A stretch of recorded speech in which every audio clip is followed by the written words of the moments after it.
Bom, então a primeira pergunta, essa mente é muito enlouquecida, ela é muito falante, né? O tempo todo fica cheio de pensamentos, cheio de pensamentos, a nossa mente ela não se aquieta nunca. Por conta disso, muitos de nós que mandamos a pergunta, a gente não conseguiu nem ouvir a sua aula. A gente entende do benefício de meditar, mas eu não consigo nem sentar para parar para meditar, de tão rápida que está a minha mente. Nem para ouvir a sua aula, a gente conseguiu. Então, o que fazer para reduzir isso? E assim também, toda vez que esses pensamentos vêm, ou seja, a nossa mente se distrai, a gente sempre se distrai aos objetos, né, dos 5 órgãos, né, como a gente já falou, né. Por exemplo, seja uma comida gostosa, inclusive até para sexo, tem muita atração, uma das perguntas falou isso. E eu sei que está errado isso, eu sei que está errado essa distração constante, essa distração forte para esses objetos, né? Mas ainda assim eu não consigo parar. Então, o que você, Geshe-la, me sugere fazer? E a minha resposta, então, a essa pergunta é...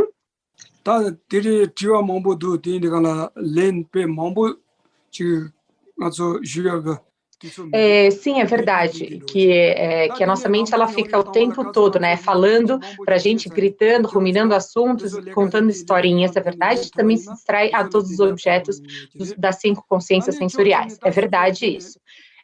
Mas o que você tem que fazer é prestar atenção, né?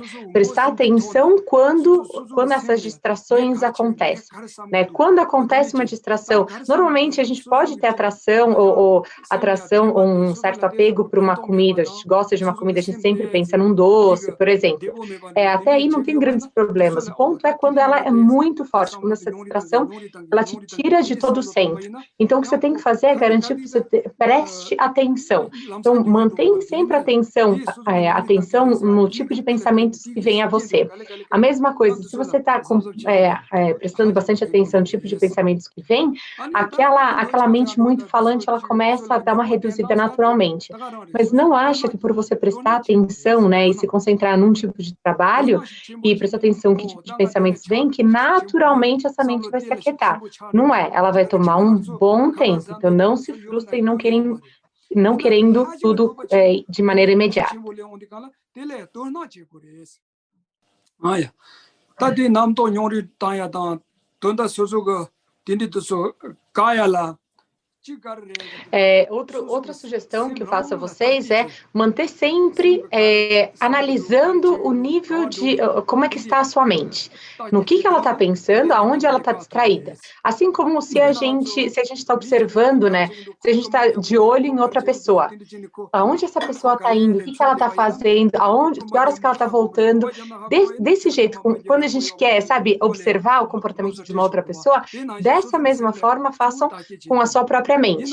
O que a minha mente está pensando agora, aonde ela fugiu agora, quanto tempo ela ficou, deixa eu trazer de volta, deixa eu observar, entender o que ela está fazendo agora. E assim você passa o dia inteiro observando a sua mente, mas não só observando, analisando, entendendo o que ela está fazendo, por quanto tempo. Olha, tá, tendo lilau tá mato baina, tá telaya, chisuzu sem la taquitia lilau. Outra técnica, outra estratégia para controlar um pouquinho dessa mente muito falante ou desse excesso de pensamentos compulsivos, eu acho que pode ser benéfico se eu dividir com vocês. Que nesse momento, enquanto a gente está observando e analisando a nossa mente, aonde ela está, pensando em quê, nesse momento tentem focar, tentem imaginar que essa mente ela tá pensando em outros assuntos, ou está visualizando a vida de outras pessoas lá fora, certo? Normalmente a nossa mente está completamente lá fora. Nesse momento que você está observando o que ela está fazendo, a mente onde ela foi passear, nesse momento tentem trazer ela para um território um pouquinho menor, né? Que não necessariamente não necessariamente lá longe onde estava a nossa mente junto com o nosso amigo, o que for. Então tragam ela para um território um pouquinho menor, tipo aqui no nosso bairro. Tragam a mente para o bairro de vocês. Depois devagarinho tragam a mente de vocês, intencionalmente, para o prédio de vocês.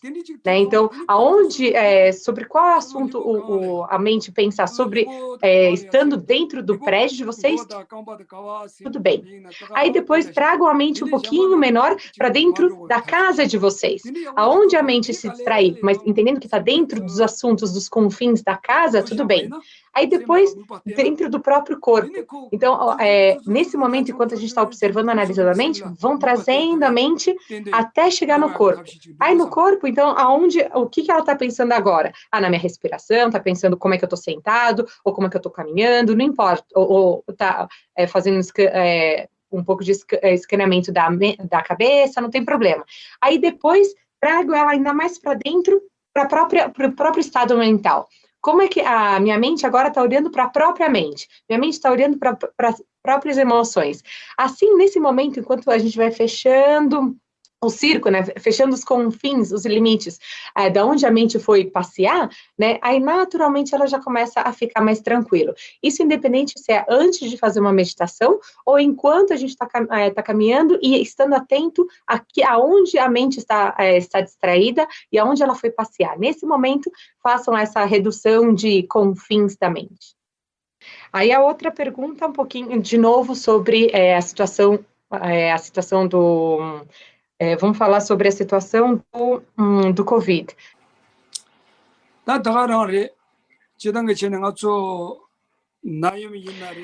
Bom, sobre toda essa situação a situação que o Covid nos trouxe, né? Às vezes de muita preocupação, de muito medo, ansiedade, né?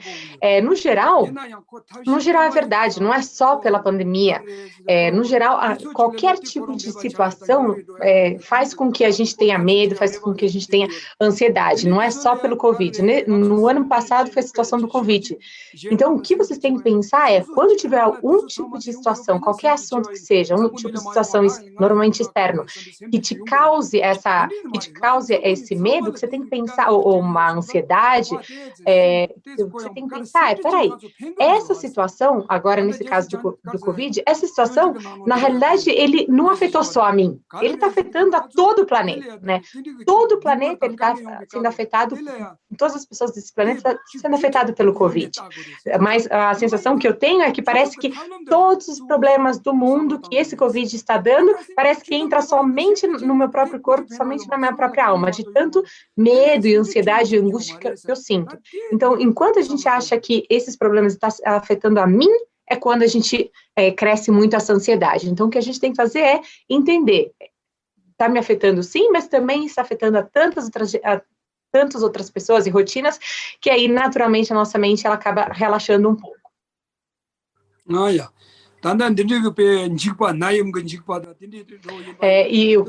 Qual é o melhor método de acabar com essa angústia, com esse medo em relação à pandemia? O jeito que a gente pensa, o jeito que a gente reage a isso. A pandemia mesmo, a doença mesmo, ela não vai sumir. Ela pode afetar ou não a gente, mas a doença mesmo, ela não vai sumir.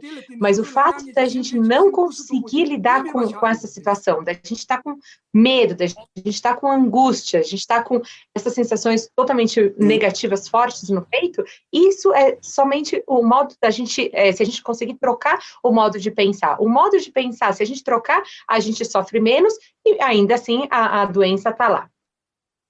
Olha. Tanto de Japão tela pendo cheio de carros de harso já não mochei tem E como que você acha que essa pandemia ela pode beneficiar no final dessa pandemia? Como é que ela pode beneficiar toda a sociedade?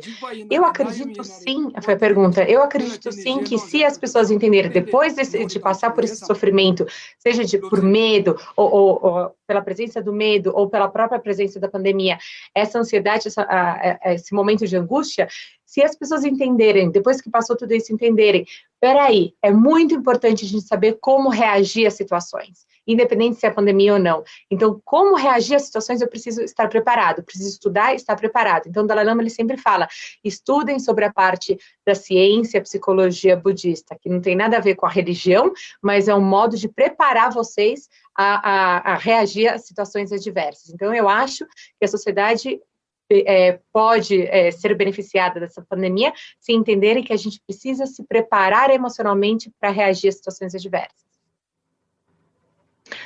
A outra pergunta que a gente recebeu, outro tipo de perguntas que a gente recebeu foi: bom, a gente não mora no monastério, não somos monásticos, não moramos no monastério, moramos nessa sociedade.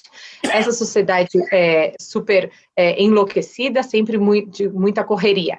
Então, nessa sociedade tão corrida, como é que existe algum antídoto ou algum conselho que você nos dá para manter a nossa mente tranquila?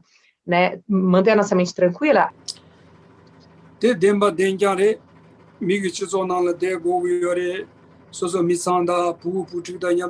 É verdade isso. A sociedade, no geral, ela é muito corrida, né? Independente se é no Ocidente ou se é aqui no Oriente. Né? E de um lado é muito difícil mesmo manter mais tranquilo, né, a mente pelo excesso de atividades, porque tem filhos, porque tem trabalho, as pessoas acabam se dando muitas responsabilidades. Então, por conta disso, é muito difícil, sim. Mas por outro lado, ainda que morem em uma sociedade super corrida, num ambiente super corrido, se vocês antes de sair de casa, vocês criam uma determinação, que é: eu vou controlar minha própria mente, eu vou controlar o quanto que eu vou estar distraído, ou quanto vou estar agitado quando for para fora de casa, ou o tanto de informações enquanto estiver recebendo. Naquele momento, eu vou controlar essas minhas emoções, né? Minha parte mental. E aí, hoje eu acabei passeando, né? Fui passear com alguns amigos na cidade, e na cidade eu encontrei com um monte de gente. Então, mas eu me determinei, eu criei a determinação, eu vou garantir uma estabilidade mental e emocional. Então, aí, quando eu fui passear, eu encontrei um monte de gente, mas eu também não criei um apego grande quando eu vi coisas que são legais.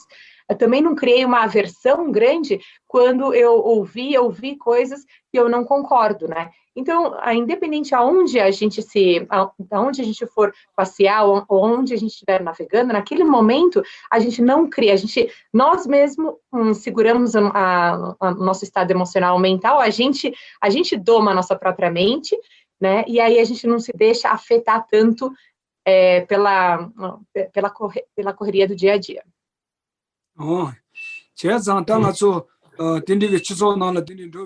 E também é por conta que a gente não consegue ter paciência, né? A gente não tem paciência com as coisas que a gente vê. Se é alguma coisa que a gente gosta muito, imediatamente a gente se apega. Se é alguma coisa que a gente não gosta, imediatamente a gente cria aversão. A gente não consegue ser paciente com os fatos que a gente observa. Inclusive, se a gente estiver no nosso trabalho, ou quando a gente está no nosso trabalho, a gente tem as pessoas, não só as pessoas que a gente mais quer ao nosso lado, como a nossa família, os nossos amigos, são os nossos colegas de trabalho. Nesse momento de ter ao redor nossos colegas de trabalho, a gente tem que criar um entendimento, a gente tem que ser paciente com eles em relação tá bom, eu entendo o lado dele. Então, tem que criar mais essa parte, essa mente amorosa, essa mente de entendimento à diversidade de situações e de pessoas. Com essa mente mais amorosa e com mais paciência em relação ao que a gente vê, a gente também se agita menos. Olha.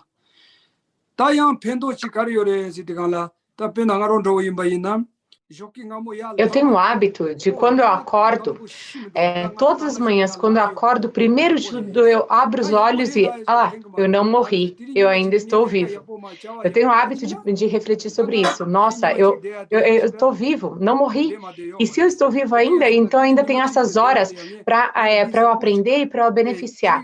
Então, primeiro de tudo sentir o benefício de estar ainda vivo, né?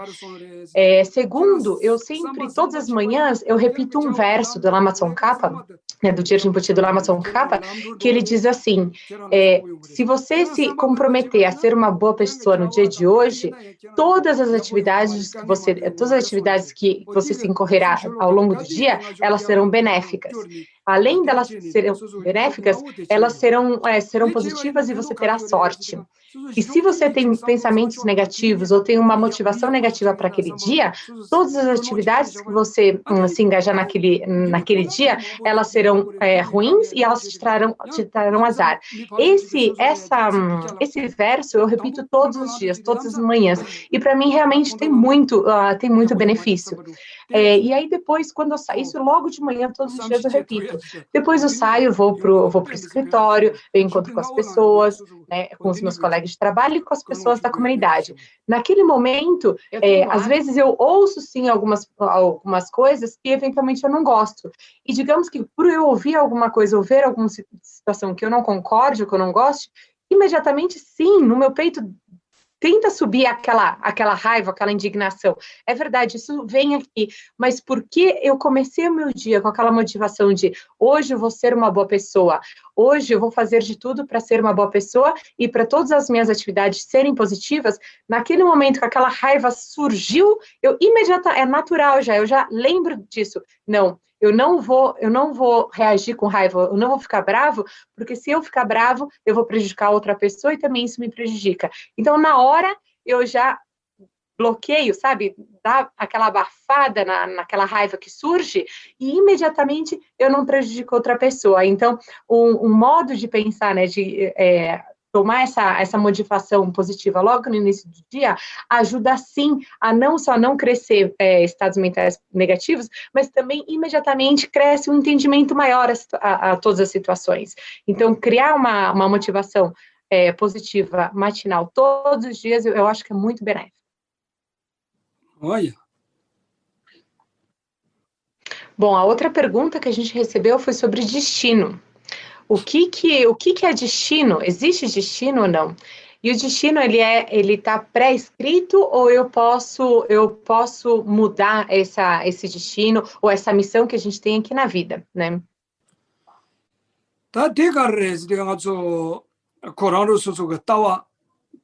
Bom, a tradução direta de destino em tibetano é a força do karma, né? Então, por ser a força do karma, no budismo, está sempre nas nossas próprias mãos. Não está nunca nas mãos de outra pessoa. Então, de acordo com as nossas ações que a gente cometeu lá atrás, nesta vida, a gente vai ocupar essa vida e por conta das ações que a gente cometeu lá atrás, a gente vai gozar ou a gente vai vivenciar as experiências desta vida por conta disso que está nas nossas mãos.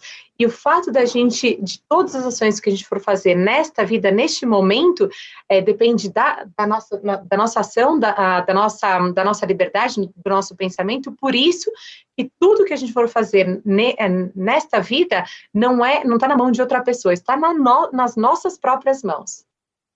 Olha,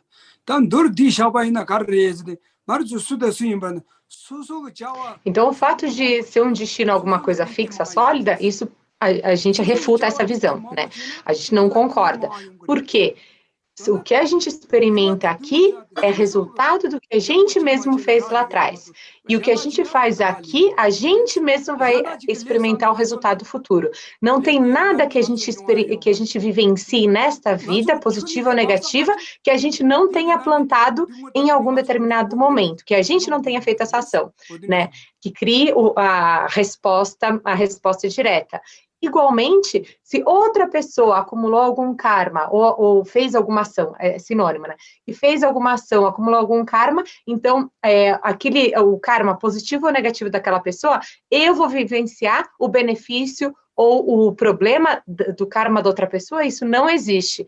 Não existe nenhuma ação, não existe nenhuma experiência que a gente viva, positiva ou negativa, que não seja resultado das nossas próprias ações vividas em algum outro momento, a partir de hoje para trás, né? Nessa vida ou em outras vidas. Então, não tem nada. Qualquer ação que a gente vive hoje, qualquer resultado que a gente vive hoje, não está nunca nas mãos de outra pessoa. Alguém criou o que você vai viver, alguém criou seu destino, por isso você está vivendo hoje, isso não existe para a gente. Olha, tá aí, né? Tem Koba Mas o fato de acreditar, né? A gente acabou de falar que o fato de do karma não, do destino ser pré-criado por um Deus, essa visão a gente refuta, não quer dizer que eu acredito que não é benéfico acreditar em Deus Criador. Não é isso, muito pelo contrário. Todas as vezes, a própria Sociedade Dalai Lama, ele fala que o fato de acreditar, as pessoas que acreditam em Deus, que acreditam em Deus Criador, existe sim um benefício muito, muito grande. Por quê? Se todos nós somos filhos daquele Deus, se todos nós somos filhos daquele Pai, somos irmãos. Então, por conta que todos nós somos irmãos, somos filhos daquele mesmo Pai, então nós vamos sempre, a nossa relação vai ser sempre muito benéfica, sempre muito positiva. Ao ser uma relação de amorosidade benéfica, de ajuda mútua, imediatamente, somente porque a gente acredita que somos todos filhos do mesmo Pai, então todas as pessoas são os nossos irmãos, somente por essa atitude que transforma o nosso coração, transforma a nossa atitude em ser mais amoroso, ter mais entendimento aos nossos irmãos, isso já é muito benéfico. Dentro da nossa própria família, a gente tem visões totalmente diferentes, mas normalmente a gente tem muito mais paciência quando é dentro da nossa família algum desentendimento, muito mais do que um desentendimento entre bairros, entre vizinhos, entre nações, né? A gente consegue se entender mais dentro de casa. Por quê? Porque somos da mesma família. Então, o fato de acreditar em Deus e conseguir realmente vivenciar aquela verdade de se somos filhos dos mesmos pais, somos todos irmãos. Ao sermos todos irmãos, o nosso relacionamento com as outras pessoas é de amorosidade, é de entendimento. Então, isso é muito benéfico, o fato de para as pessoas que acreditam em Deus. Tá nami pansin chambo mebaina, chambo mayanwagi, gikinda kariyambate. E se porventura, a gente acabou de falar que dentro da própria família a gente tem muito, muito amor, muito entendimento. Aí a pergunta, e se dentro da própria família existe desentendimentos? E se dentro da própria família não existe essa amorosidade, esse entendimento entre os membros? Se dentro da própria família não existe desentendimentos, tem que refletir, né? Tem que pensar, peraí, aonde que foi o motivo da discórdia? Qual que é o motivo da discussão ou do ponto de desacordo?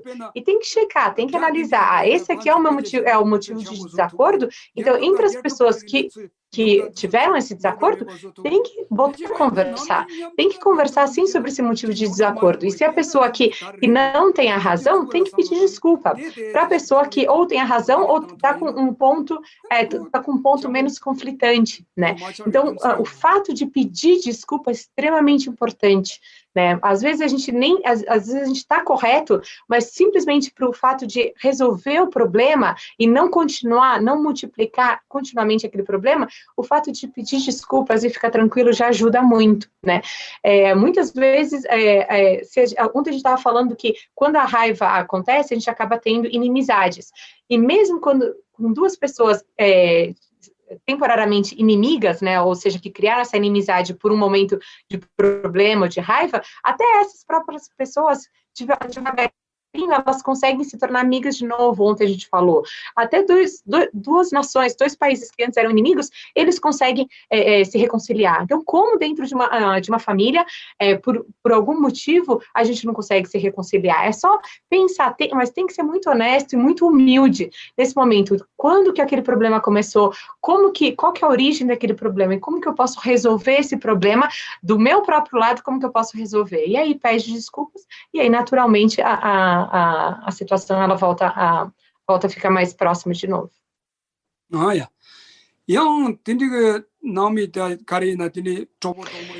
Só que a gente também tem aquelas nossas atitudes estranhas, né, como ser humano, que a minha opinião é a certa, e obviamente a dele é a errada, né? Então, como a minha opinião é a certa, olha o que ele está fazendo, olha o que ele está pensando, olha o que ele está fazendo, lógico que ele está errado e eu estou certa. Nesse momento, esse tipo de mentalidade é o que cria as separações, não somente dentro de família, dentro de relacionamentos interpessoais no geral, né? Por conta disso, de querer segurar sempre o fato de estar certo e outro estar errado, né? Então, para reduzir, então entender que isso é faltoso, que esse é o problema. Então, quando tem numa discussão, aí, como eu quero estar certo e você, obviamente, está errado, você também está querendo estar certo e está falando que eu, obviamente, estou errado. Aí a gente fica brigando, é uma discussão infindável. E aí, no final do dia, na realidade, é muita canseira para ambas as partes. Não só canseira, mas o relacionamento se deteriora absurdamente. Então, naquele momento, se puder pensar, bom, é verdade, a gente está aqui discutindo há horas, e a gente só se cansou e não adiantou mais nada. Eu estou com a minha opinião, você está com a sua, então vamos deixar por isso mesmo, não importa quem está certo, quem está errado, desculpa pelo fato que eu te fiz cansar, que eu te fiz gerar essa discussão, então desculpa, não importa mais qual que é a opinião aqui, e desculpa. Ao pedir desculpa, ainda que a outra pessoa não concorde, não aceite a sua desculpa naquele momento, devagar, primeiro, haja com o coração, transforma o seu coração, transforma essa atitude, independente se você estava certo ou não. E aí, ainda que aquela pessoa não aceite, devagarinho ela vai pensando, talvez depois de 1 minuto, 2 minutos, depois de algumas horas, alguns dias, às vezes pode durar até meses ou anos, mas devagarinho aquela pessoa, porque você pediu desculpa, aquela pessoa também é uma pessoa humana, então ele vai saber. E devagarinho, verdade, então talvez é verdade, a gente se desgastou à toa. E aí, devagarinho, a relação volta a ficar, de novo, harmoniosa.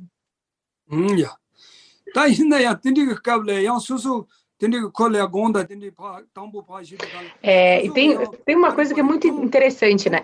Que normalmente a gente não consegue pedir desculpa. Por que a gente não consegue pedir desculpa? Porque se eu pedir desculpas, ele vai já falar que tá vendo? Era sua culpa. A gente tem que aprender a levar um pouco a culpa. A gente tem que aprender a aceitar também um pouco a culpa e dar a vitória para outra pessoa, né? Não tem problema nenhum da gente, muitas vezes, ainda que talvez a gente esteja certo, dá a vitória para outra pessoa e pega para você a derrota, né? A gente não tem problema nenhuma de aceitar a derrota. O que a gente tem que entender na realidade, para uma briga ou um assunto pequenininho, aceita as derrotas, não tem problema. Por quê? Porque, na realidade, o que eu estou querendo alcançar é uma vitória muito maior, né? Então, para eu alcançar uma vitória muito maior, esta batalha pequenininha, eu vou dar a vitória para ele e eu vou aceitar a derrota para mim, né? E ainda vou fazer desculpa. Isso dentro do livro, né? O Caminho dos Bodhisattvas, o modo de vida dos Bodhisattvas de Shantideva, fala isso. Para conseguir a vitória na guerra final, aceite derrotas nas batalhas pequenas. Mas a gente também não sabe fazer isso, né? Porque a gente não sabe fazer isso, a gente entende que, se eu aceitar a derrota agora, se eu falar desculpa agora, então toda hora ele vai falar que eu sou culpada, toda hora ele vai ficar me humilhando, não, eu não vou fazer isso de jeito nenhum, mas é porque a gente não sabe pensar. Se a gente souber entender, se a gente entender que, na realidade, se eu der a vitória para ele por conta desse motivo aqui, eu não vou querer brigar por esse motivo. Então, eu dou a vitória para ele, porque o que eu quero é manter um relacionamento amoroso. Eu quero manter um relacionamento afável. Essa é a guerra que eu quero ganhar. Então, eu vou, sim, aceitar uma derrota pequenininha para eu poder ganhar uma guerra maior, né? E falando especificamente de relacionamentos interfamiliares, a gente é família a vida inteira, né? A gente até morrer esta vida, a gente vai ser família daquela pessoa. Então, entendendo que até eu morrer eu vou ser família dela, então essa é a minha grande guerra, é eu manter o meu relacionamento dentro da minha família amoroso, harmônico, até eu morrer. Então, por conta disso, sim, eu vou receber várias derrotas, né? Várias derrotas ao longo da minha vida, porque o que eu quero, o meu objetivo final, é eu ficar em paz até eu morrer com a minha família.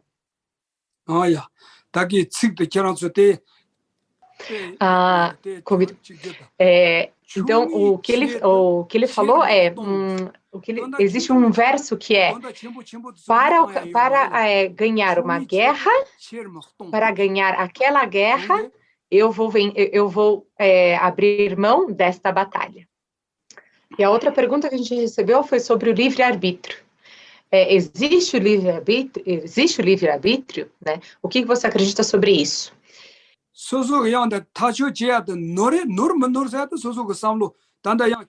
Sim, da mesma forma que a gente falou sobre a missão estar nas nossas mãos, né? Que o destino está nas nossas mãos, o livre-arbítrio também está nas nossas mãos. Mas o que a gente tem que fazer é sempre, antes de tomar qualquer decisão, antes de se involucrar em uma fala ou em uma ação, né? Em alguma atividade, antes disso a gente tem que usar o que o ser humano tem de mais precioso, que é a sabedoria discriminativa. Analisa, isso que eu estou querendo fazer, ou para esse caminho que eu estou querendo ir, faz sentido ou não faz sentido? É virtuoso ou não é virtuoso? Vai beneficiar a mim e as outras pessoas, ou vai prejudicar outras pessoas? E a mim mesmo por tabela. Então, isso a gente tem que pensar, tem que analisar antes da gente tomar qualquer decisão. E a partir do momento que a gente analisou, viu que não vai prejudicar outras pessoas, não vai me prejudicar, vai beneficiar outras pessoas, vai me beneficiar por tabela, e assim sucessivamente, então sim, você tem sim o direito, você está sim nas suas mãos a tomada de decisão e a própria incorrer na ação. Então isso está nas suas mãos sim, desde que seja benéfico e não seja prejudicial para outras pessoas. Olha, então, se o livre-arbítrio está nas nossas mãos, se o destino está nas nossas mãos, talvez possa ocorrer uma pergunta que é, então, qual que é a função, né? Então, por que a gente tem que acreditar em Deus Criador, né? Normalmente, o jeito que eu penso sobre isso eu encaro muito o fato de acreditar em Deus, quando eu imagino Deus, eu visualizo como sendo uma relação com a gente, né, de professor e aluno. Normalmente, um professor, ele não tem, para aquele aluno aprender, para aquele aluno realizar suas tarefas e aprender, não é 100% a responsabilidade do professor. Aquela habilidade, o potencial daquele aluno aprender, não está 100% na mão do professor. Ao contrário, talvez está 10% ou máximo 20% a responsabilidade do professor, está nas mãos do professor que aquele aluno conseguir aprender. A maior parte da responsabilidade daquele aluno conseguir aprender está nas próprias mãos. É baseado no próprio esforço que ele vai fazer, nas próprias ações que ele tomar, seja ações positivas ou negativas, que ele vai conseguir aprender. Então, dessa mesma forma, se eu faço ações negativas, quem vai sofrer sou eu. Se eu faço ações positivas, quem vai sofrer sou eu. Quem vai vivenciar, experimentar aquela coisa boa, sou eu. Mas quem que está me ensinando isso, aí sim é Deus, né? Então, se a gente se inspira no exemplo de Deus, a gente se inspira no exemplo de Deus, mas eu vou me esforçar para fazer como Deus, para alcançar uma persona, uma identidade igual à de Deus. Isso está sempre nas minhas mãos. A outra pergunta foi, até quanto a gente tem que se preocupar com a opinião dos outros sobre o nosso respeito? Até quanto as nossas decisões têm que ser baseado na opinião dos outros ou não?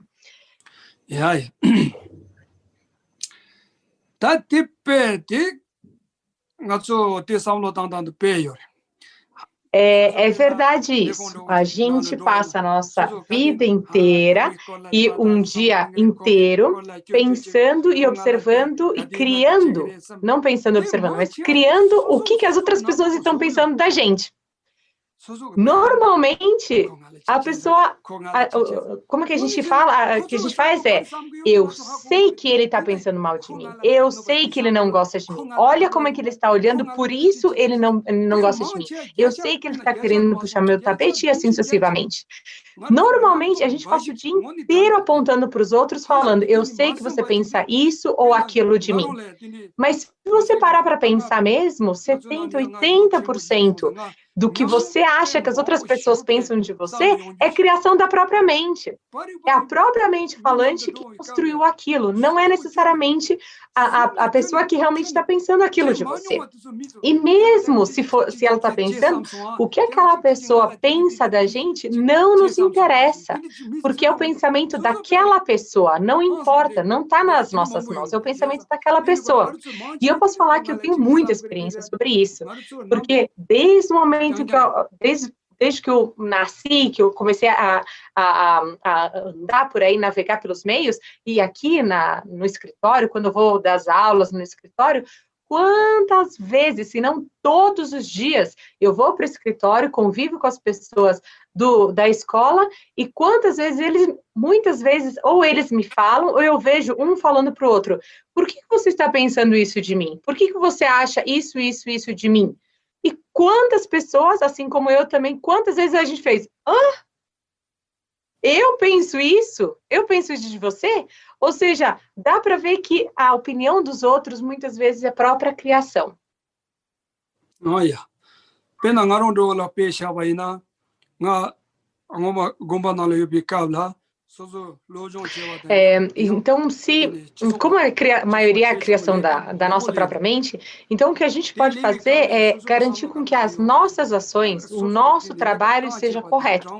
Então, independente do que, da onde você estiver, com que tipo de pessoas você tiver contato, garante que o que você for fazer naquele dia, seja um trabalho no escritório, seja um estudo, seja as suas palavras, a sua conversa, seja correto. Então, digamos um exemplo de trabalho no escritório, eu vou me comprometer a fazer hoje o trabalho da melhor qualidade, a melhor qualidade que eu posso entregar. Não só a melhor qualidade, mas da maneira mais honesta, mais correta que eu posso fazer. E é isso que eu vou fazer, isso eu vou prestar atenção. Agora, a gente não faz isso, a gente faz o trabalho, mas a gente está mais preocupado o que eles estão pensando do meu trabalho. E se eu fizer isso, olha o que ele pode falar de mim. E aquela outra pessoa, olha o que ele está fazendo. Olha, ele não está gostando do meu trabalho, o meu outro chefe também não está gostando. A gente só fica prestando atenção na opinião dos outros sobre a gente. A gente só fica, e na realidade, quanto mais a gente presta atenção, mais infinito é a quantidade de vozes que aparecem na nossa cabeça, e a gente não tem fim o que as outras pessoas podem pensar na gente, porque está na nossa própria cabeça, a gente está alimentando esses pensamentos. Então, isso a gente não é para prestar atenção no que as outras pessoas pensam ou deixam de pensar na gente. O que a gente tem que prestar atenção, sim, é na própria ação. Se está correta, se não está correta, se é a melhor ação. É isso que a gente tem que pensar, e só com essa ação de garantir a honestidade e o correto dentro das nossas ações, a gente vai ter muito menos problema, né? A gente vai ter muito menos problema e dar muito menos problema às outras pessoas.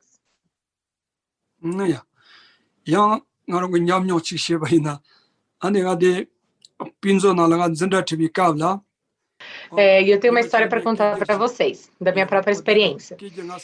Outro dia eu estava com a minha tradutora lá na library, na escola, e aí ela chegou, a gente estava conversando, e ela de repente surgiu com uma conversa. Geshe-la, professor, as pessoas não estão gostando da minha tradução, eu não estou sendo elas não estão sendo beneficiadas pela minha tradução, elas estão falando mal da minha tradução, não está sendo legal, eu não estou conseguindo passar as palavras aqui, elas estão reclamando muito. Quando ela falou isso para mim, eu fiquei super surpreso. Como assim?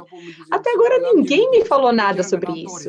Então, essa sua opinião que as pessoas não estão gostando, que não está sendo benéfico, etc., é criação da sua própria cabeça, eu falei para ela.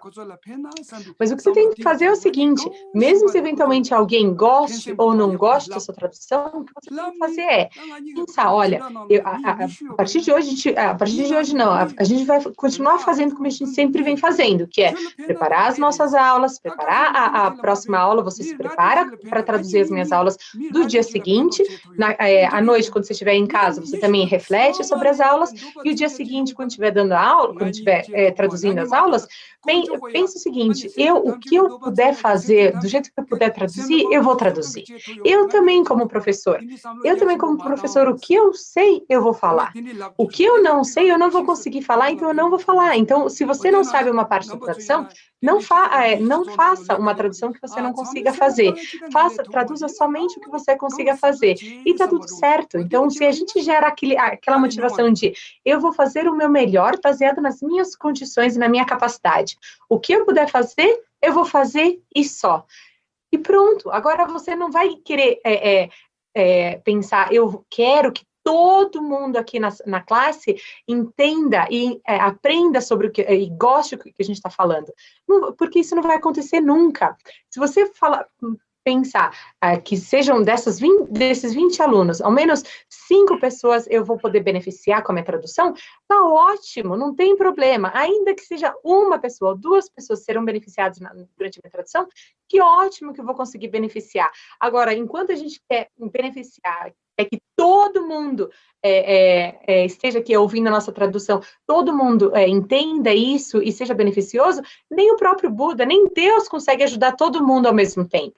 Então, você fique tranquila, a gente faz o nosso melhor, com a nossa melhor motivação e tá tudo certo. Você não se preocupa com a opinião daquela pessoa sobre você. As suas ações não devem ser medidas pela opinião das outras pessoas. E eu falei isso para minha tradutora.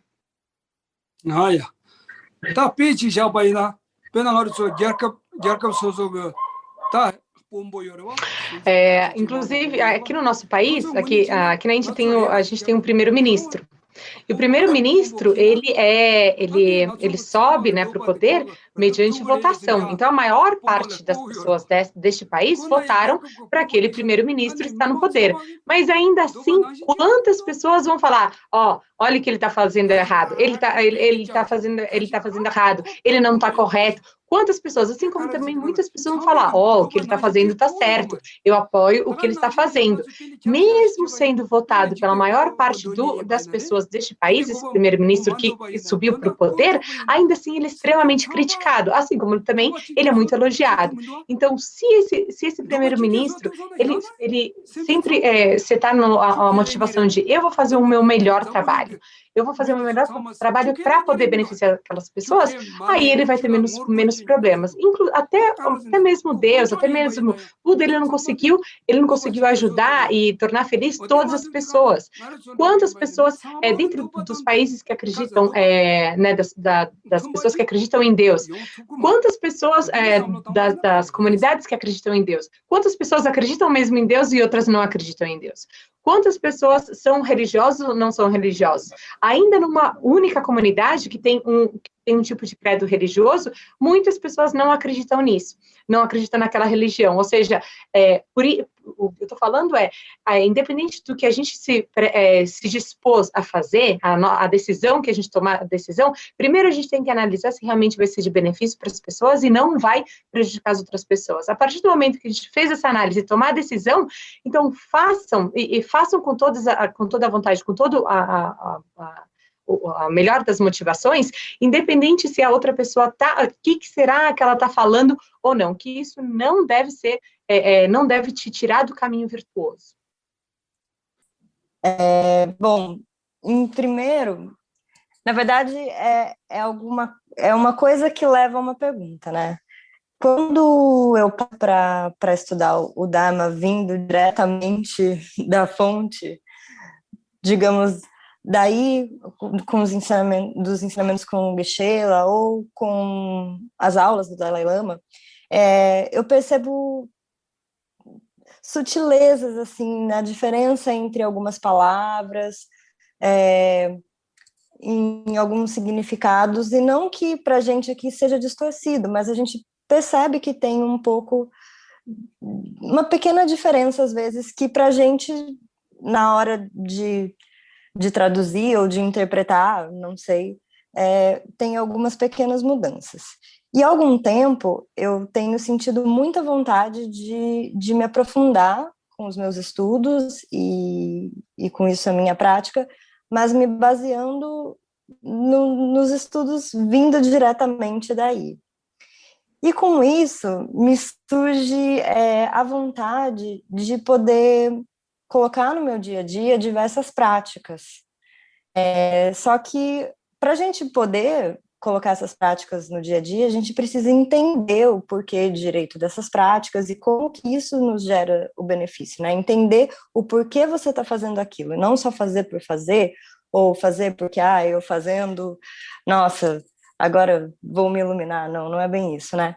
E, em especial, eu queria muito aprender sobre a prática do altar, como mais uma forma de prática do meu dia, de foco, junto com a meditação e o estudo do Dharma. Então, eu queria um conselho do Geshe de como a gente pode, cada vez mais, mesmo estando aqui na loucura do dia a dia do Ocidente, não que aí também não tenha, mas como que a gente pode, aos poucos, ir se aproximando mais e colocando essa vontade das práticas, e experimentando e vendo o que realmente pode ser benéfico para a gente e entender da forma correta, né? Não fazer só por fazer, de verdade sentir que aquilo está gerando benefício, não só para mim, mas que aquilo vai fazer com que gere benefícios para os outros seres sencientes. É mais ou menos isso. Eu não sei se ficou muito confuso.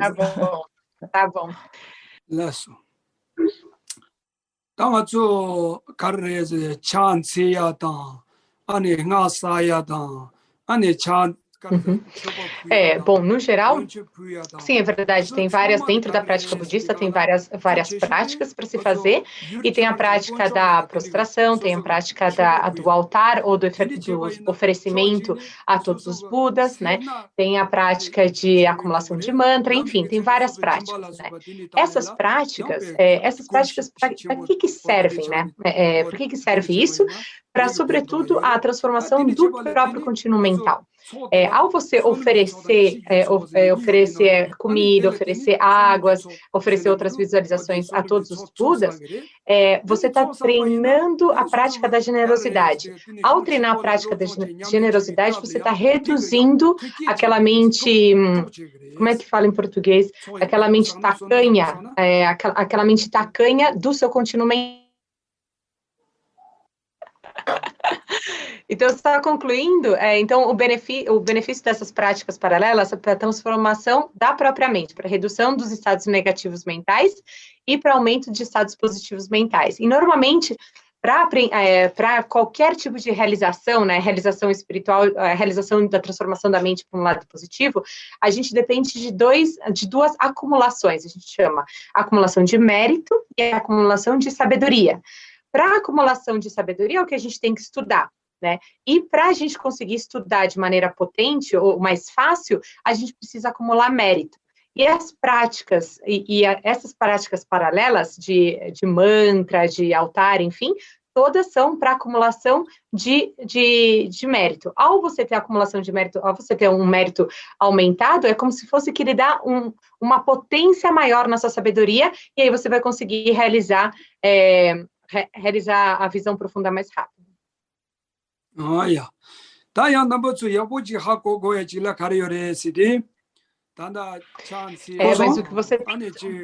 Mas o que você tem que saber, é o seguinte: a coisa mais importante sobre o aprendizado dessas práticas é realizar essas práticas, seja de oferecimento para o altar, mantras, prostração, todas elas são importantes, mas dizer que isso é a prática do budismo não é. A prática do budismo é o estudo, né? Isso é simplesmente um auxiliar para uma prática do estudo correta, que é o estudo que vai transformar nossa mente. Assim como para a gente conseguir se formar numa faculdade, a gente tem que estudar. Lógico, a gente tem que estudar numa faculdade, numa sala de aula, numa faculdade. Logicamente que o ambiente da sala de aula, o ambiente da universidade tem que ter de acordo também, tem que ter as estruturas corretas, tem que ser limpo, enfim, tem que ter uma série de condições adequadas para o estudo acontecer. Mas a causa principal, ou o que é a prática budista, é o estudo, e não essas práticas.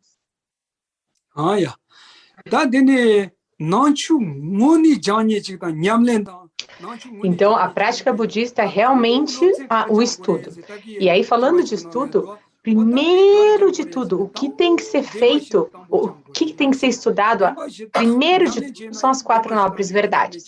As 4 nobres verdades devem ser a base, deve ser o primeiro a ser estudado, o primeiro a ser dessecado, entendido profundamente. Depois disso, vem os demais entendimentos.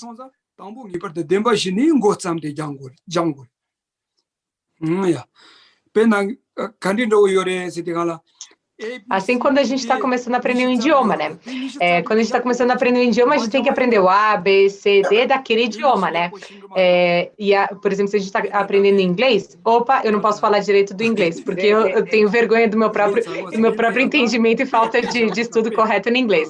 Mas, no geral, antes da gente, né, pegar um livro mais avançado, seja de gramática, um livro de história, na língua inglesa, a gente tem que aprender o A, B, C, a gente tem que aprender as regras básicas, né? Não adianta pular os steps. Então, primeiro de tudo, tem que saber bem o alfabeto, bem a base do inglês, para depois saber o inglês. Então, assim como antes da gente aprender a gramática, né, a gente tem que aprender o abecedário, a gente tem que aprender o ABC daquele idioma.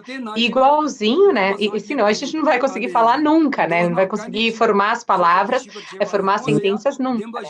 Igualmente, dentro da filosofia budista, antes da gente querer aprender lá na frente, a gente tem que aprender a base, que são as 4 nobres verdades. E eu sempre digo que as 4 nobres verdades, a mesma coisa, é um mapa de toda a realização que o Buda teve, desde a parte da realização do sofrimento até a cessação daquele sofrimento para o alcance de uma mente absolutamente tranquila e amorosa, né? Então, antes da gente ir para qualquer lugar, a gente tem que saber um mapa. Antes de eu ter ido para o Brasil, eu olhei para o mapa, eu vi, então tem que ir por esses países, tem que atravessar este oceano, né? Antes de eu ir para o Brasil, eu fiz isso, né? Antes da gente viajar, a gente tem que olhar para o mapa. Dessa mesma forma, antes da gente começar, antes da gente querer avançar muito, a gente tem que olhar para o mapa. Então, tem que estudar as 4 nobres verdades.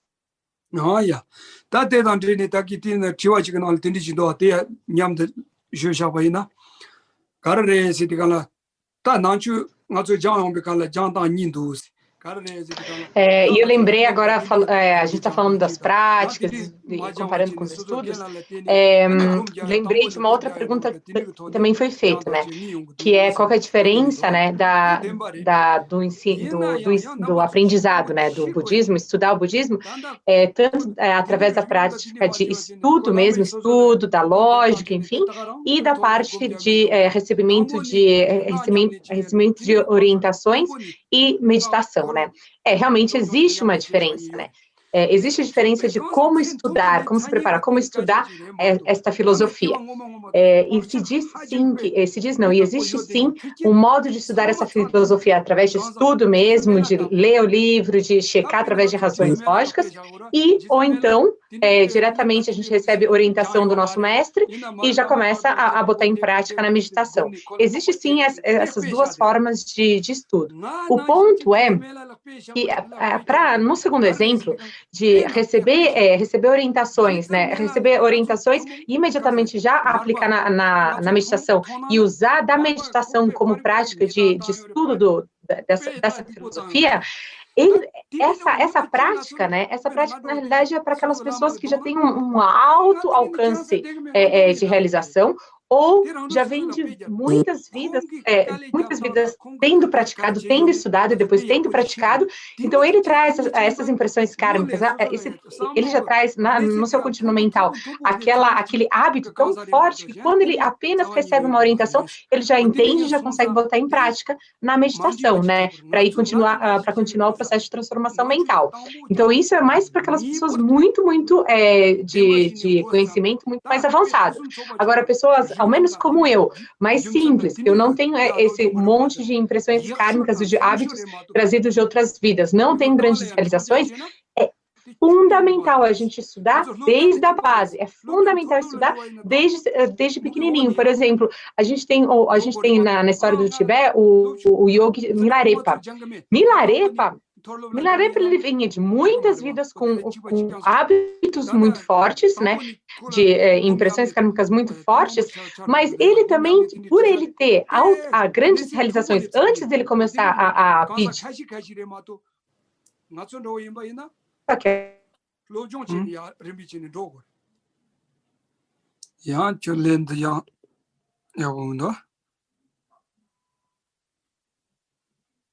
todas as dificuldades que o professor dele submeteu ele a fazer.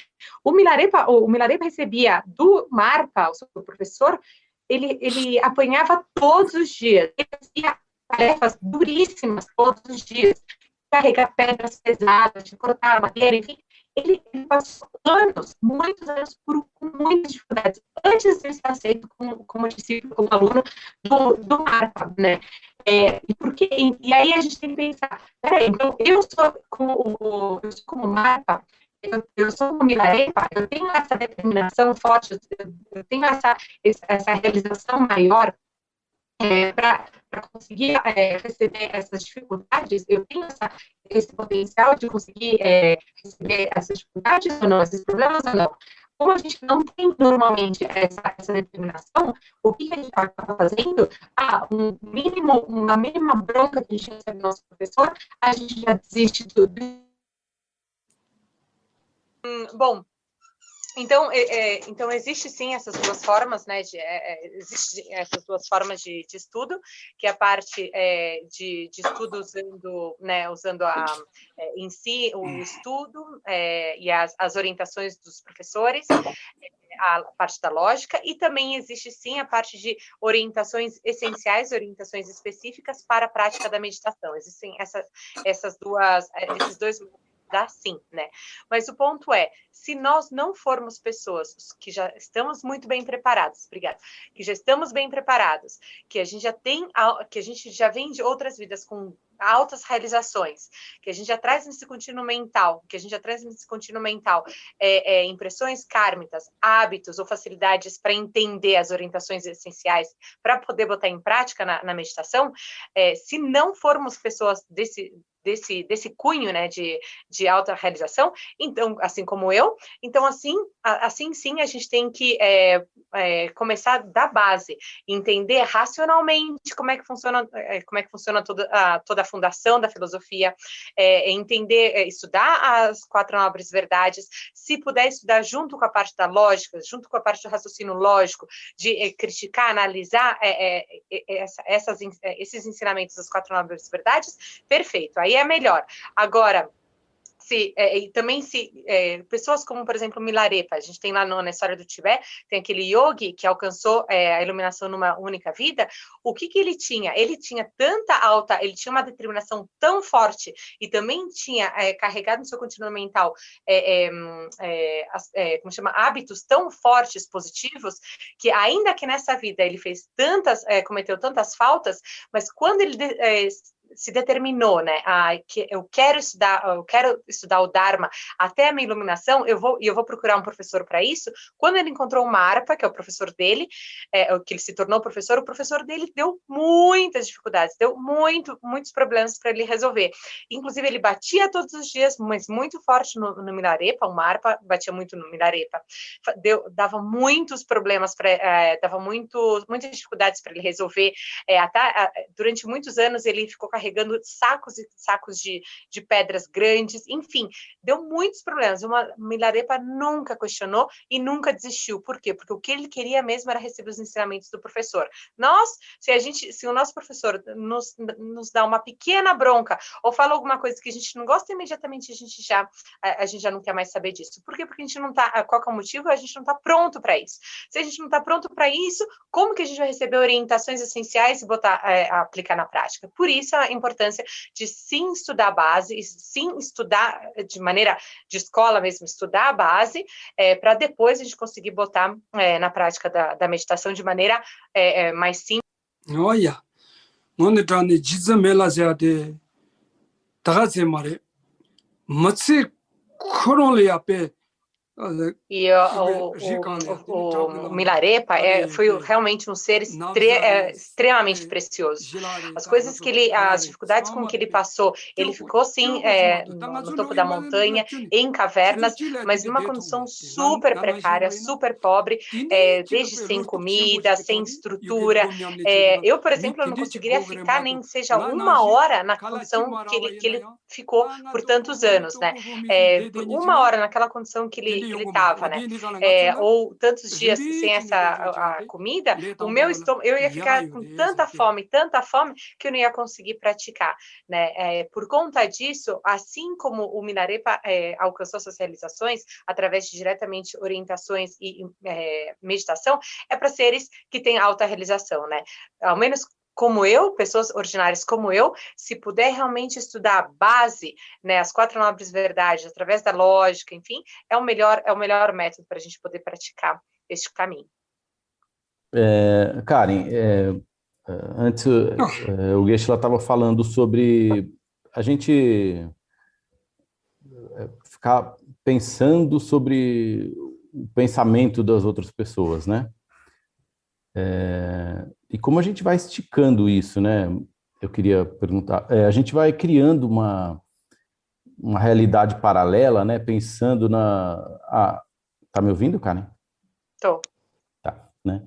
E a gente vai criando uma realidade paralela, né? A gente vai pensando o que essa pessoa está pensando, a gente vai construindo aquilo, vai criando imagens, vai criando um cenário ali, aí entram as emoções, né? A gente vai imaginando a reação da pessoa. Na verdade, a gente não fica parecendo que é a realidade, né? Que a pessoa está respondendo para a gente, cheio de imagens, cheio de emoções, aversões e apegos, vai tudo criando ali, e a gente vai construindo uma solução, umas respostas, né, em cima daquela ilusão, né? Não da realidade. E provavelmente vai ser totalmente inadequada para a realidade que a gente vai, né, quando se deparar ali com aquela pessoa, né? E aí, quando a gente percebe que tem tantas aflições ali naquilo lá, a gente olha e fala, né, é uma bolha, uma paisagem, não é a realidade, é construído aquilo lá. Quando a gente tem consegue perceber isso daí, isso é um insight para a gente sobre a originação interdependente? Yeah.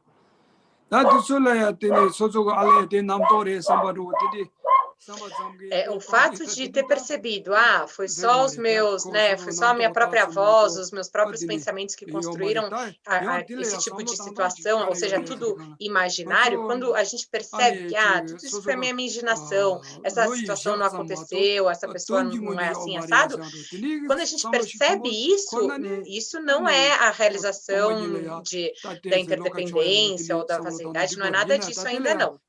Né? O que a gente consegue perceber sim é que então essa situação ruim que eu estou imaginando é só criação da minha própria mente, isso não acontece de verdade. Isso é uma coisa muito boa, isso é um pensamento muito bom, mas não quer dizer que você realizou a interdependência, nem muito menos a facilidade. Mas se a gente conseguir entender, realizar de maneira bem profunda, não só de maneira grosseira, mas de maneira bem profunda, que todos os fenômenos, tudo que existe, existe simplesmente porque a gente porque é imputado pela mente. A mente imputa aquele fenômeno. E por isso que aquele fenômeno aparece como tal. Quando a gente conseguir realizar todas as sutilidades disso, aí sim é a realização da vazeidade. Mas isso é muito profundo, é muito difícil. Não é simplesmente entender de maneira muito superficial, né? Mas o que é importante, até o próprio Milarepa, quando ele estava lá meditando, ele conseguiu perceber muitas das aflições mentais ou dos estados negativos mentais ocorrendo em vários momentos, e aí ele percebia, então agora é a força do meu apego, agora é a força da raiva, e assim sucessivamente, porque que ele já tinha alta realização, e aí ele sim conseguia entender a interdependência das coisas. Mas a gente vai só observar, que, então agora que a força do meu pensamento está construindo isso, só muito mais profundo, tem muitas sutilezas no meio que separam a gente da realização da grande visão profunda.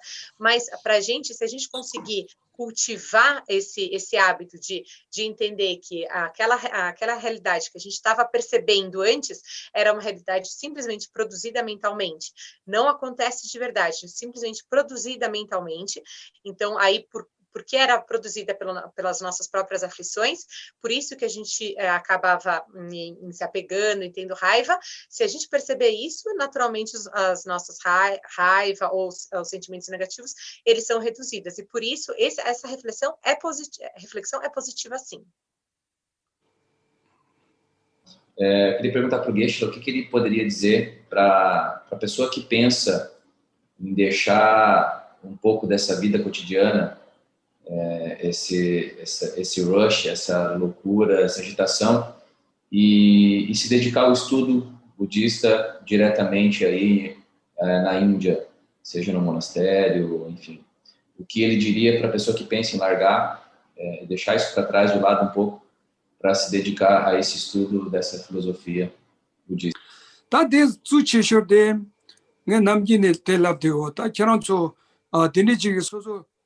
Bom, primeiro de tudo, antes de tomar qualquer tipo de decisão, deve ser muito bem pensada. Tem que ser muito bem pensada, entendendo, peraí, no dia de hoje, a minha vida incorre com quantas pessoas? Eu tenho família, não tenho família, tenho filhos, não tenho filhos, tenho trabalho, não tenho trabalho. Pensa sobre tudo que se tem, né? E se tem, sobretudo, família e filhos, se eu eventualmente for para lá, decidir que eu quero ir para lá, decidir que eu quero seguir o meu estudo do Dharma, e eu vou me mudar para outro lugar, e aí? O que vai acontecer com a família? O que vai acontecer com os filhos? Né? Como que os filhos vão continuar sendo mantidos? Como que os filhos vão continuar sendo educados? Né? Depois, no próprio trabalho, o trabalho até que não é tão problemático, porque vai ter outras pessoas para substituir, mas, sobretudo, dentro da própria família, primeiro. Depois, condições financeiras. Quais são as condições que você vai ter? Você tem condições financeiras para se manter um pouco em um ambiente que você não vai ter ingressos, né? Que você não vai ter como se manter lá fora. Então, tudo isso tem que pensar muito bem. Não adianta simplesmente decidir hoje, sair correndo, viajar e vai estudar, sendo que aí você chega aqui porque tem gente que está sofrendo lá, ou tem gente que ficou para trás, com o problema que aqui você também não vai conseguir estudar de uma maneira tranquila. Primeiro. Segundo, não quer dizer que é para não continuar com esses planos, mas o ponto tem que analisar muito bem, pensar muito bem, e pensar junto também com a própria família. Como quando que eu posso ir, quais são os próximos passos que eu tenho que tomar, né, para garantir com que todas as coisas localmente estejam bem assentadas, bem encaminhadas, né? Se as coisas não estiverem bem encaminhadas, aí quando você vier, a pessoa vier para cá, aí sim ela essa pessoa vai ter muitos problemas, vai deixar muita gente para trás com muitos problemas, e isso não faz sentido. Aí incorre em uma coisa totalmente antagônico com o objeto da prática do Dharma. Então, primeiro de tudo, tem que planejar bem. É muito fácil eu falar, muito bem, vem para cá e tá muito fácil, mas isso na realidade eu não posso falar. Por que eu não posso dizer isso? Porque só o fato de decidir sem pensar muito e vir para cá pode te trazer muitos problemas e pode dar muito problema para as pessoas que vão ficar aí. Olha, mas o legal cara imbaína sosogo chorwatan sosogo ndopa tsucheki o mares. Qualquer atividade que a gente for fazer, a gente não tem que fazer aquela atividade somente baseado na própria vontade, no próprio desejo. Eu vou fazer uma atividade, vou fazer esse trabalho, essa atividade, baseado, olhando um pouco de maneira holística, olhando todo o entorno, todas as pessoas que vão ser afetadas, todo o ambiente que vai ser afetado, nunca somente baseado na própria vontade. Isso qualquer atividade que a gente for fazer.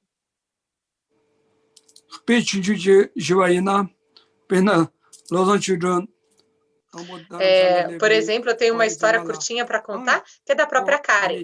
Quando a Karen pediu, eu quero virar uma monja, eu quero ser uma monja, por favor, me dê os votos, eu imediatamente falei, não é assim que funciona, não.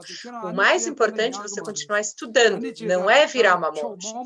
A coisa importante é continuar os estudos e não simplesmente se tornar uma monástica. Então, antes de se tornar monástica, se você realmente tem essa vontade, pensa por vários lados, seja da família, seja da sua própria vida no futuro, pensa de todos os lados, pensa por uns 2, 3 anos, e aí depois, quem sabe, eu te dou os votos. O que é a morte, né? A pergunta que eu recebi foi, qual que é o significado da morte, né?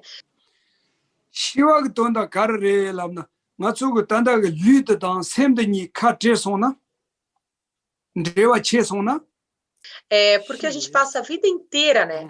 A gente passa a vida inteira tentando recolher, fazer a nossa própria reputação, o nosso nome, juntando tantas coisas, quando a gente está no nosso auge, muitas vezes a gente morre.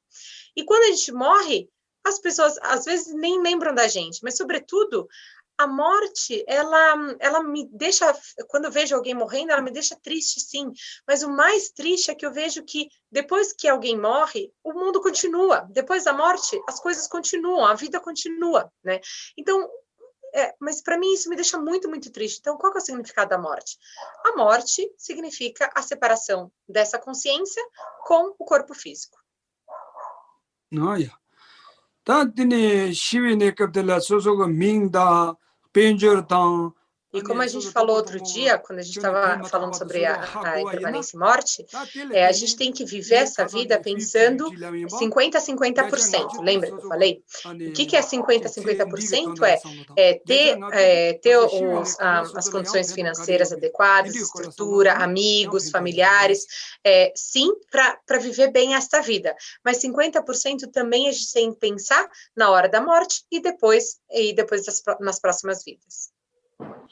E ficar com medo ou ficar muito desiludida, na realidade não tem utilização nenhuma.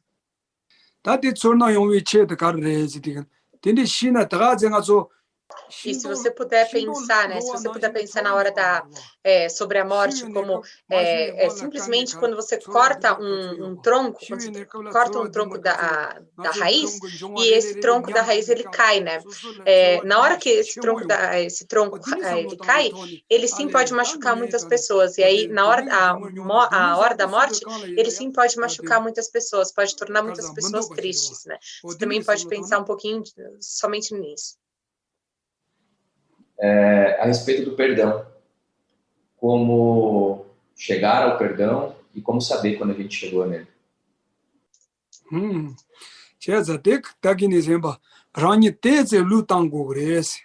Esse é o ponto, é o que a gente estava falando hoje mesmo, o negócio da gente não aceitar, né? Não aceitar a derrota.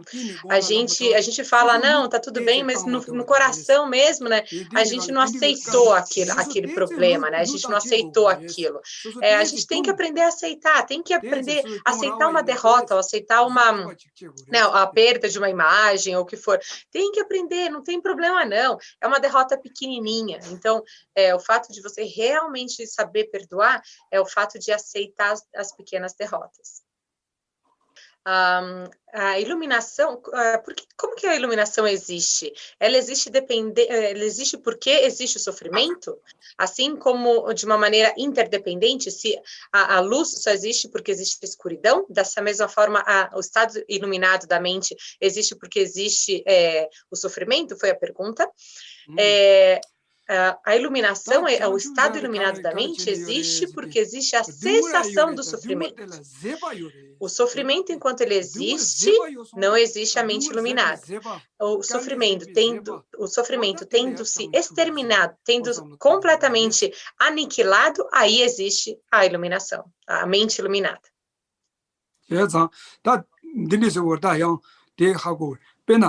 No meu caso, eu tenho sofrimento no meu contínuo mental, eu tenho aflições, tenho sensações negativas. Esses sofrimentos, através do estudo, através da análise, aonde que ele começa, como que eu consigo eliminar ele, eu estudo e gradualmente eu vou aprendendo e botando isso em prática, essa minha mente com sofrimento aflitiva, essa mente lá na frente, ela vai se exterminar, ela vai sumir com todos os estados negativos mentais do sofrimento. Nesse momento, a minha mente se ilumina. Então, é desse jeito que a gente tem que pensar. Assim como que eu tenho sofrimento no meu contínuo mental, depois de estudar e entender como que eu consigo eliminar e alcançar a mente iluminada, todo mundo é igual. Mas eu queria saber do Geshe-la qual que é a perspectiva deles em relação o pós esse período de pandemia, o que eles esperam da sociedade daqui para frente?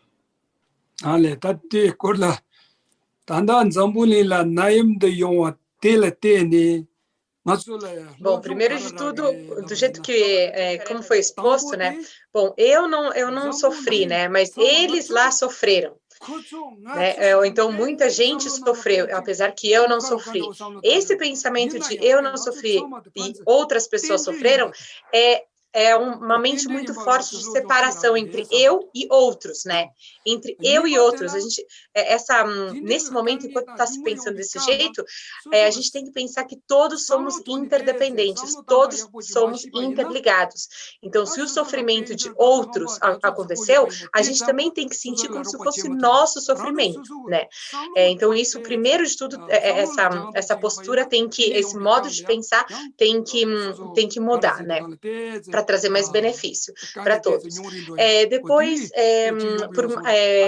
lá no final, né, quando tudo isso acabar, eu acho que primeiro, essa mente de interdependência, mente de reflexão sobre interdependência surgir mais fácil no coração das pessoas, eu acho que vai ser um benefício. E também, outro benefício as pessoas depois pensarem, então por mais que eu tinha boa casa, ou por mais que eu tinha boas condições financeiras, saúde física, enfim, mesmo assim eu também tive medo, também tive angústia, ansiedade, ainda que eu tenha adoecido ou não, quer dizer que, então realmente não é só dependendo das condições externas que eu vou estar tranquilo. Eu preciso saber como que eu mudo o modo de pensar, como que eu mudo o modo de enxergar as coisas, enxergar a vida, para o meu coração estar mais tranquilo. Então, eu acho que esse pensamento pode também surgir mais no coração das pessoas. E como que eu mudo o pensamento? A forma de pensar é através de estudo, eu tenho que me preparar. Então, para as pessoas, um outro benefício, eu acho que as pessoas vão querer se preparar mais emocionalmente.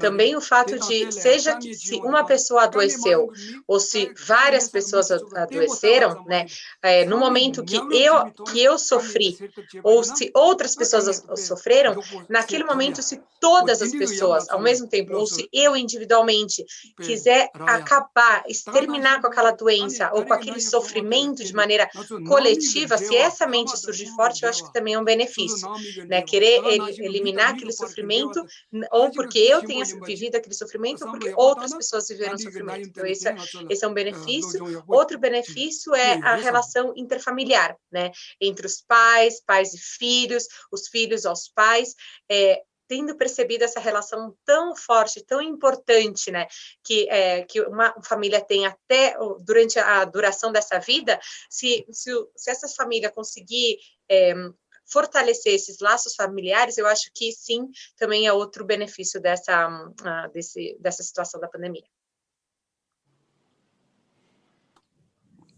Eu queria que ele comentasse um pouco sobre trauma, já que estamos falando sobre sofrimento, não só durante a pandemia, mas antes da pandemia, todos que tiveram alguma experiência de sofrimento e foi traumático, como eles veriam para a pessoa lidar com isso? Seja trauma de infância, seja trauma de outras experiências. Tem onde Johnny Pe Tiwanenga Chimojire, Macho Sosogo Matsektolia, na realidade é uma pergunta muito importante, de muito significado, então obrigada. Bom, sim, a questão do trauma é uma questão muito profunda, ela é muito delicada de se resolver, né? Muito delicada de se lidar.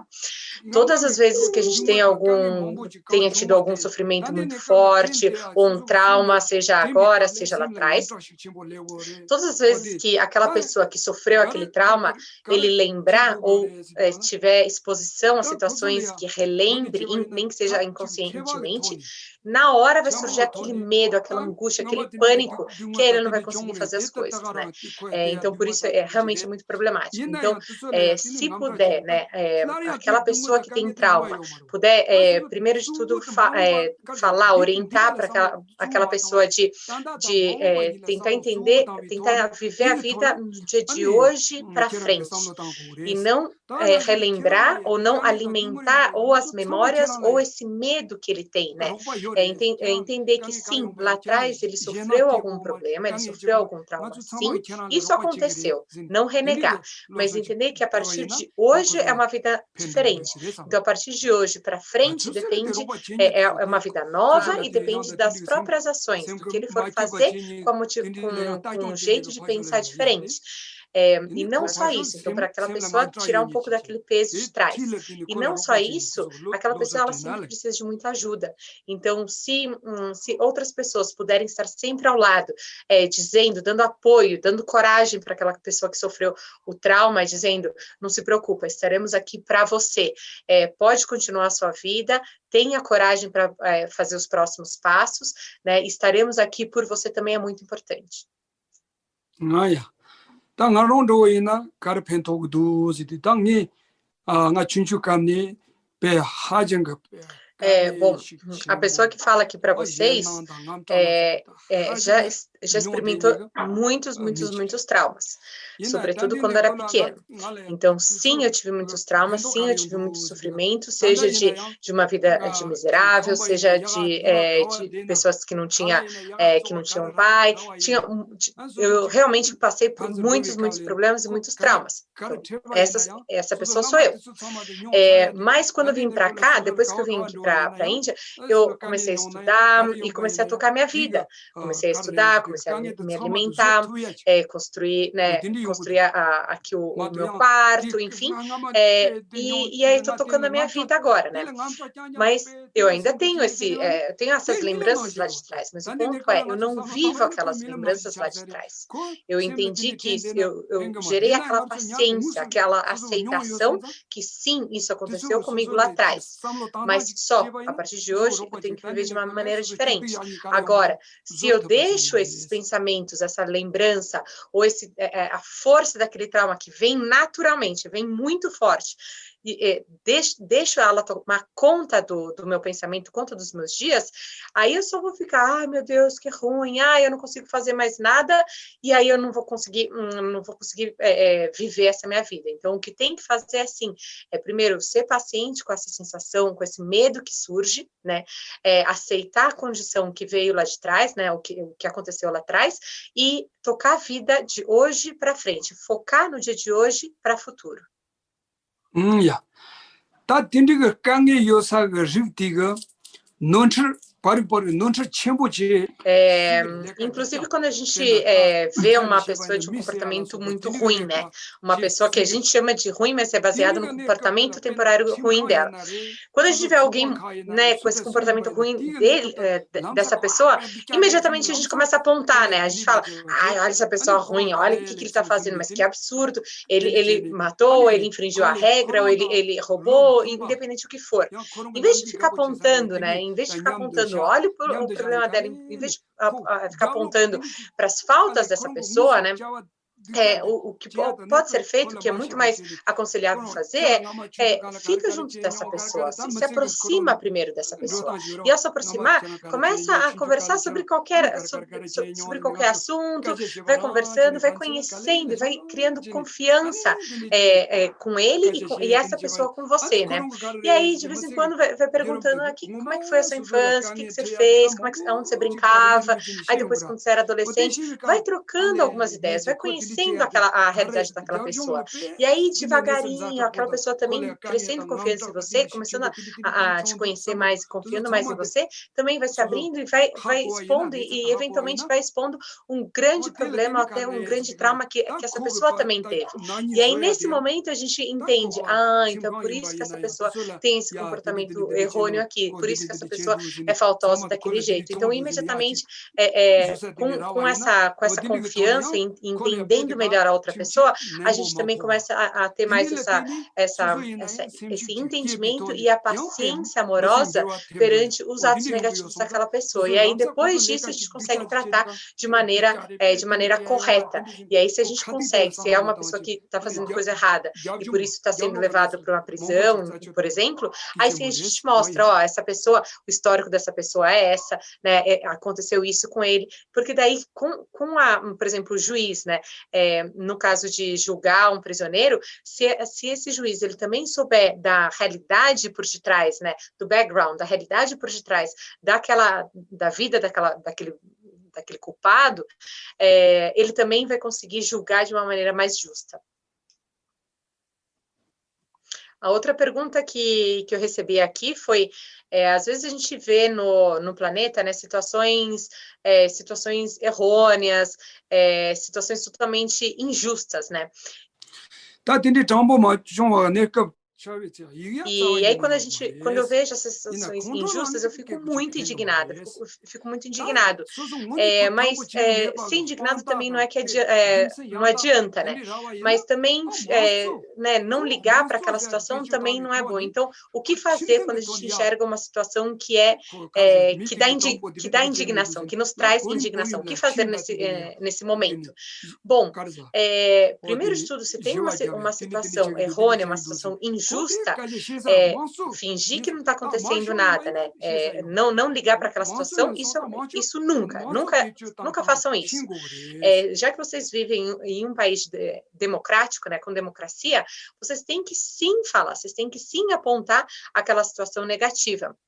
Mas vocês têm que apontar, né, ou falar sobre aquela situação negativa, não baseado em raiva, não com aquele peito quente ou de maneira indignada falar sobre esse problema. Você tem que usar aquela sabedoria discriminativa, analisar a primeira situação. Peraí, qual que são os dois lados dessa situação, né? Qual que é essa situação que me aparece ser injusta ou errada? Qual que é o ponto de vista de ambos os lados? E qual que é realmente a realidade que pode ser que para beneficiar todas as pessoas. Se é uma situação ainda assim errônea, então sim, eu vou falar. Então deve ser falado. E como que deve ser falado? Nos modos corretos de comunicação de um país democrático, seja através das pessoas, em órgãos corretos, né, em órgãos de reclamação corretos, e à medida que depois de falar para pessoas profissionais que vão conseguir resolver aquele problema, falam para órgãos públicos que vão conseguir resolver aquele problema, e assim gradualmente até alcançar na cabeça daquela nação. Agora, falar somente baseado na raiva ou para só familiares, tal, vai causar mais intriga do que ser benéfico. 당하루서 니마 몸보지라 칼렌도 잠니 E nós que nos reunimos por estes 12 dias, todos nós que estivemos aqui presentes durante 12 dias, 2, 3 horas por dia, né, a gente se sacrificou, a gente botou nosso melhor esforço, nossa melhor motivação para fazer essa conversa. Todos nós, quem esteve ouvindo, quem não esteve ouvindo, ou mesmo dos que não estiveram presentes todos os dias, ou que vão ouvir depois, né, que vão ouvir depois essas aulas, qual que é o grande objetivo? Qual que é o foco, o objetivo desse encontro que a gente organizou aqui? É para a gente se tornar pessoas boas, é para a gente transformar o nosso coração em um coração amoroso. Por quê? Porque todos nós queremos ser felizes. Então, se todos nós queremos ser felizes, a gente consegue isso através de um coração amoroso. Então, eu realmente gostaria que vocês, assim como eu também, a partir de hoje, a partir deste exato momento, até o final das vidas de vocês, que vocês se esforcem, façam o melhor de vocês para vocês continuar transformando o coração de vocês para o lado virtuoso, transformar a mente de vocês para o lado benéfico para as pessoas e para o lado bondoso, amoroso, né? No dia de hoje, a gente, imaginemos que a gente se encontra daqui a um tempo. Se daqui a um tempo a gente se encontra de novo e fala, sim, lá atrás eu pensava daquele jeito e hoje eu já mudei um pouco o modo de pensar, o modo de encarar a vida, nossa, isso é muito bom. Em contrapartida, se a gente se encontrar no futuro, num dia de amanhã, e a gente se encontra e fala, eu sou a mesma pessoa de antes, né? Parecendo uma pedra, né? Que é imutável, super permanente, né? Dura que só. Aí, na realidade, então, todos os nossos esforços, que todos nós passamos para dedicar tantas horas para esse encontro, na realidade, então, não foi de benefício nenhum. Olha, tamadela carreza, nós tanda zandanhuma caso sonho para tirinla, adelea, ane umudan gibigune roba chenyedan.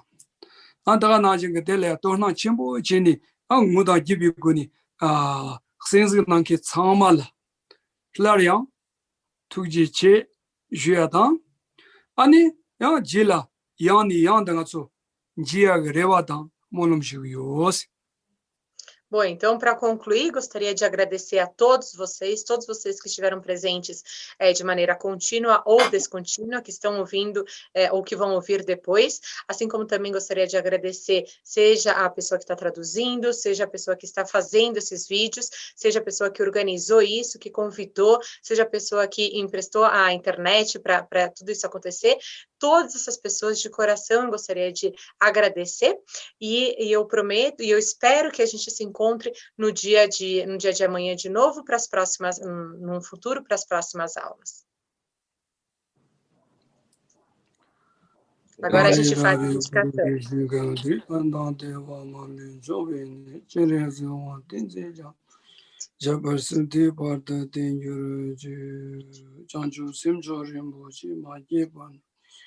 Jeba nyamba mebaye kone konda pebara sho tambarin chen choki ma jeba jabja nyamba kirbe chot nije chembo yero jobaye pande te sarvar chebara sho simjana ba chenye ba nirdana le tarji toyi nana tadun jongwa mebara sho pama simje tamche de dande ngandro tamche tada tomba janja semba kanna suji Deda Kunji Molamdu Chirachi, Njamia Po Jerdan Chembata, Kundo Zombo Tian, Deda Kunji Jisodala, Givandi Tamjera, Tusum Shibi Java Tamji, Moa Kanam Chodoma, Taja Givi Sawadi, Zambo Chujera Tungoreji, Giva Kunda Yanda Lama Tandremi Chujeva, Sadan Lamji, Yunda Rabzoni, Turji, Changi Kum. Yerto show.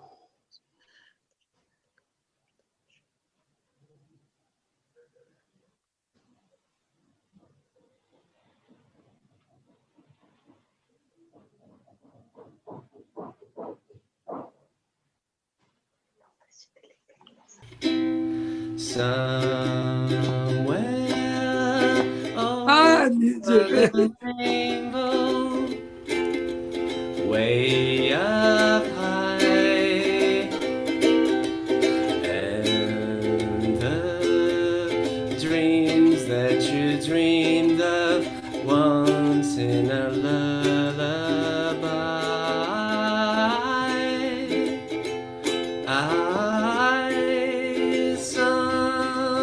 Somewhere over the rainbow, way up high, and the dreams that you dreamed of once in a lullaby.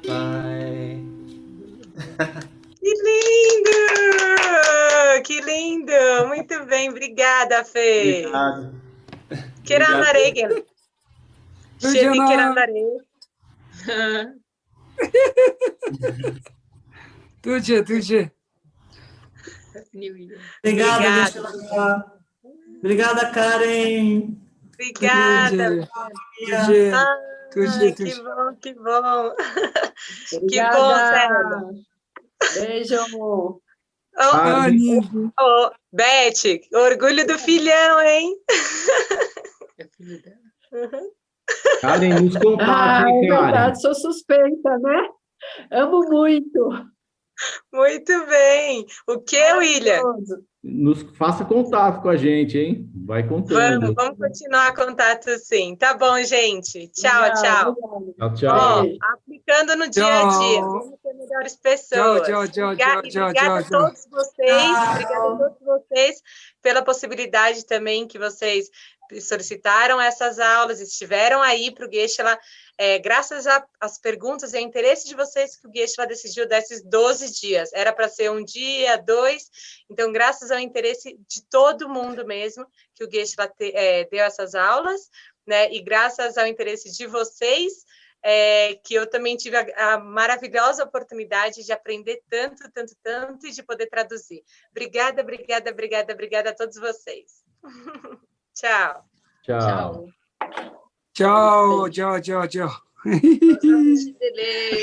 Tuxê, Tachindele, tuxê. Ah, Nindi.